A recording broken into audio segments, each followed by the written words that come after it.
इंग्रजी राजवट सुरू झाल्यावर पाश्चात्य शिक्षण घेणाऱ्या पहिल्या पिढीतील काही हुशार आणि समंजस व्यक्तींनी इंग्रजांचा अंतस्थ हेतू ओळखला होता. त्यामध्ये आचार्य बाळशास्त्री जांभेकर एक होते. अंधश्रद्धा, जातीयवाद आणि स्वार्थ यांनी बरबटलेल्या समाजाला वस्तुस्थितीची जाणीव करून देऊन उन्नतीचा मार्ग दाखवण्यासाठी त्यांनी मराठीतील दर्पण हे पहिले नियतकालिक 6 जानेवारी 1832 रोजी सुरू केले आणि म्हणूनच 6 जानेवारी हा दिवस महाराष्ट्रात पत्रकार दिन म्हणून साजरा केला जातो. तेव्हा बाळशास्त्री अवघे 20 वर्षांचे होते.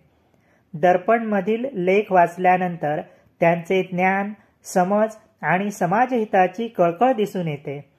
केवळ 34 वर्षांचे आयुष्य लाभलेल्या बाळशास्त्री जांभेकर यांनी आयुष्यभर समाजाच्या भल्याची चिंता वाहिली.